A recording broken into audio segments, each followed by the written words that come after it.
Hello there, you womp rats and scruffy nerf herders. Happy May the 4th. Well, technically May the 4th was yesterday, now it's Revenge of the 5th.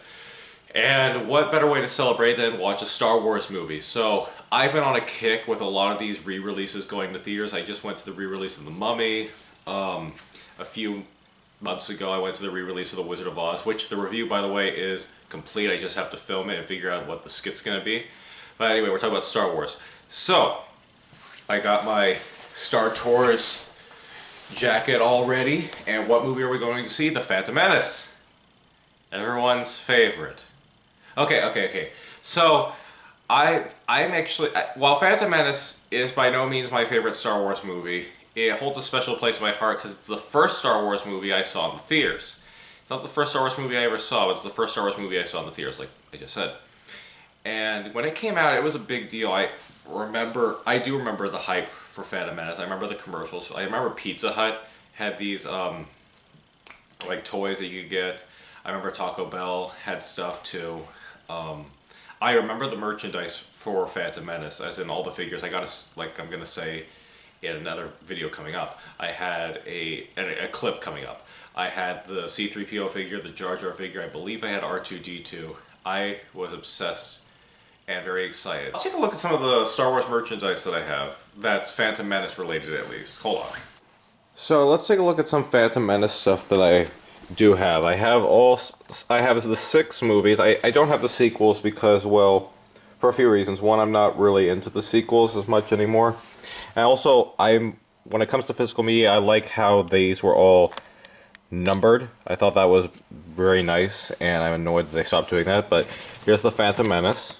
I once had it on VHS, but yeah, there's the Phantom Menace. Let's see what else we have. This I recently got for the occasion, the re-release of the movie. I got the popcorn bucket. This is my very first popcorn bucket. I even have the poster in my room. And again, I'm not the biggest Phantom Menace fan, but I like the image of this. The popcorn bucket came with 2 cups. I'm debating taking this to the movie. Leave that down there. I'm debating taking it to the movie theater to see if they'll actually fill it up with popcorn. I'm sure they will.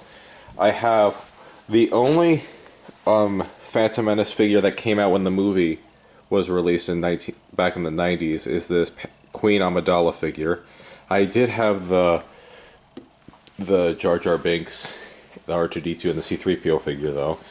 And I got this recently, this Naboo I think it's the Naboo Starfighter or the Naboo ship, I forgot what it's called.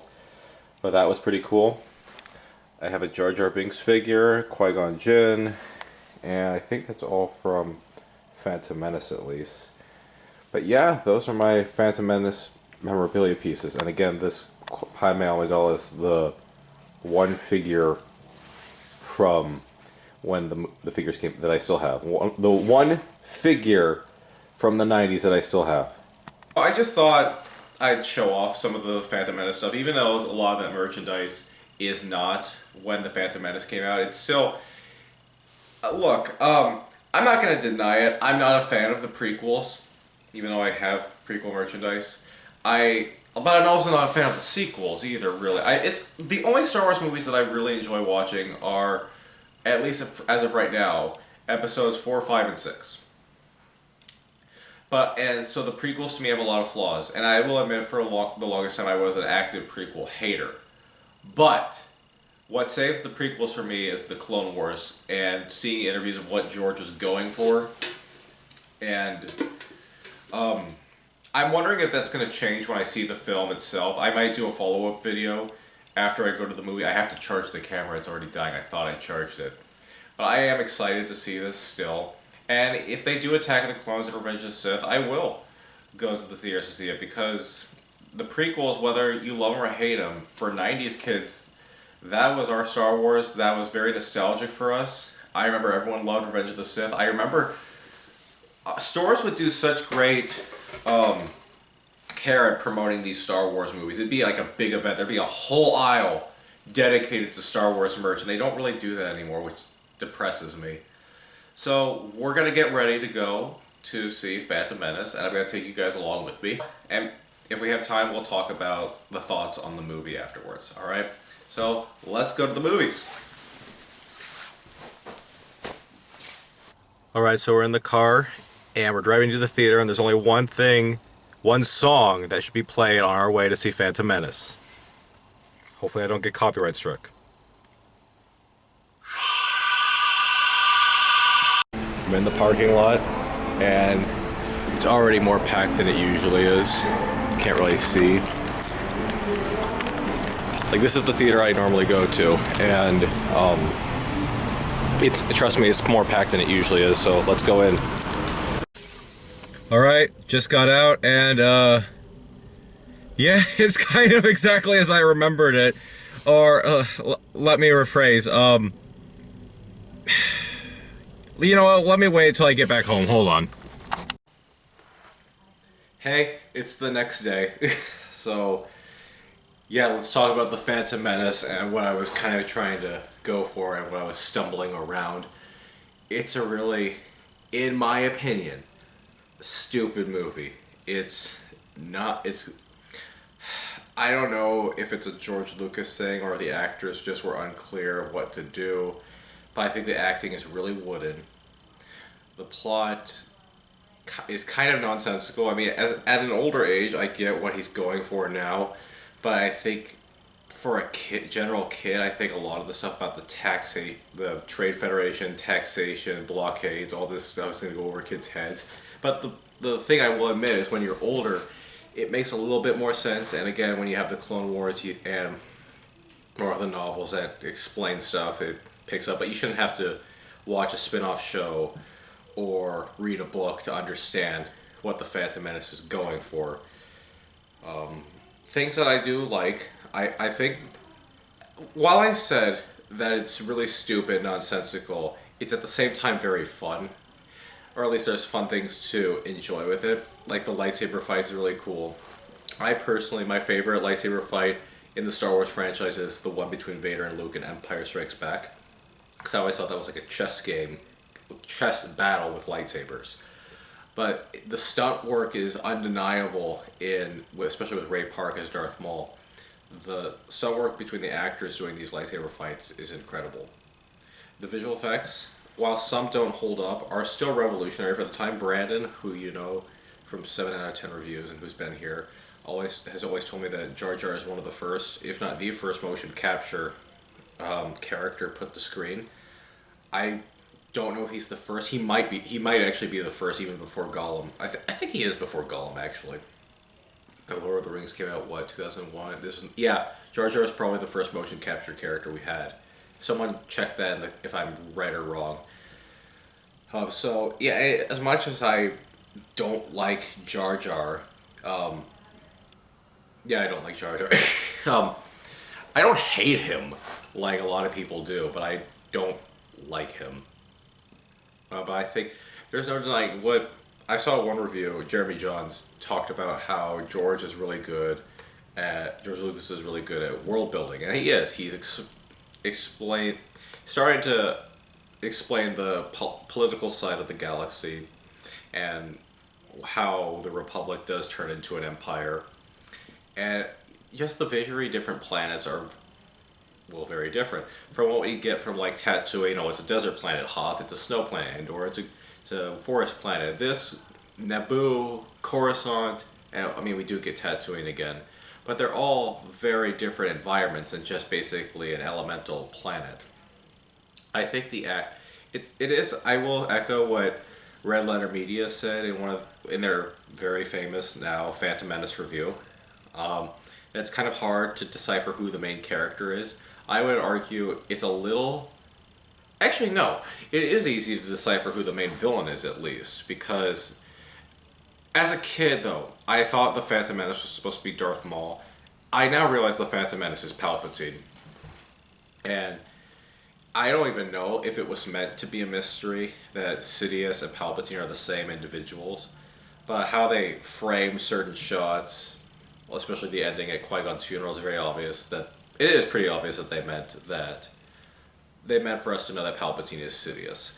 And it's really his movie in many ways. I guess you could even argue he's the main character because he's playing both sides. Even though you could pick holes into his planning, Ian McDiarmid kills it as this character. I think because this is, I think, the second time he played Palpatine. Because it was Return of the Jedi. He wasn't Palpatine in Empire. It was Return of the Jedi. Then this. The fact that he's been playing this character for so long is astonishing to me. But anyway, I'm going off track. I There's not really a lot to be said that hasn't been said. This movie came out in 1999. There's to a this movie. I know I'm stuttering a lot. I apologize. This movie came out in 1999. It's part of one of the biggest franchises in cinema history. So pretty much everything has been said. I offered where I came from. I'm not a prequel defender, but I know it's kind of come back over the years, the love for the prequels. I still think they're not. What really bogs it down for me is the writing, especially in Phantom Menace. I noticed a lot of the writing problems, like yippee, I'll try spitting, that's a good trick, icky, icky goo, all this. There's even one line that's kind of just odd, where Palpatine just sits down. He's like, "I will be Chancellor." He says this to people, and no one finds it suspicious or creepy or anything. So, the writing is probably the weak spot, one of the weakest spots of the prequels. And while I'm not a fan of the films, I will say, again echoing Jeremy Jahns,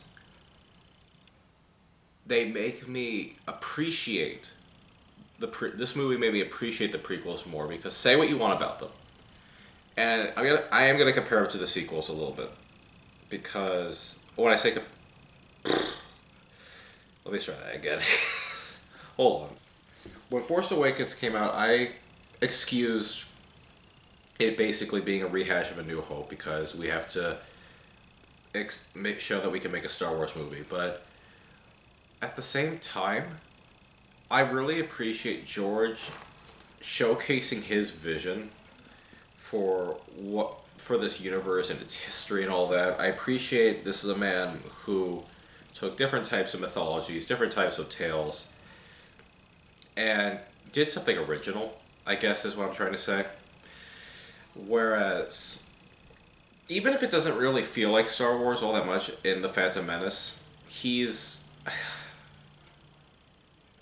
told the story he wanted to tell without any interference. Disney's Star Wars kind of feels like they had no plan, there was kind of corporate. I know I'm rambling a bit, I'm trying my best to explain what I mean. It would really help if I had a co-host today. But I think the prequels are more fun to watch, if that makes sense. The sequels, I'm trying to remember a lot of the stuff that happens in like Rise of Skywalker or Last Jedi, even Force Awakens. The Phantom Menace, I can just pick. I know I just saw it, but even with, okay, let me make it easier. If I go to Revenge of the Sith, I remember the battle over Coruscant. I remember the General Grievous versus Obi-Wan. I remember the fight between Palpatine and Mace Windu. I remember the invasion of the Jedi Temple. I remember the battle between Obi-Wan and Anakin on Mustafar. If I go to Force Awakens, I'll say, well, I remember when they went on the Starkiller base planet with Han, Chewie, and Finn. I don't know. And there's just so many more things you could pick out with the prequels. Even though I don't think they're good. I'm not a sequel defender, but I'm also not a prequel defender, if that makes any sense. But there's more enjoyable moments I can pick out of The Phantom Menace than probably most of the sequels. At the end of the day, it's all subjective. You're allowed to like, obviously, what you like.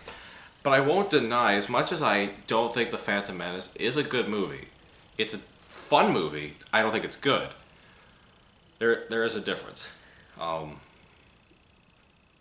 it put a smile on my face to see it on the big screen again after all these years. I hope they do it with Attack of the Clones, well, more or less. Because that one I think is the worst of the prequels. But I would really like to see Revenge of the Sith on the big screen when that anniversary comes around. Because I never saw Revenge of the Sith or Attack of the Clones for that matter. So maybe I will see Attack. Anyway, This was a. This is why I prefer to write out my reviews, because I could just get everything concise. I'm not the best on the spot.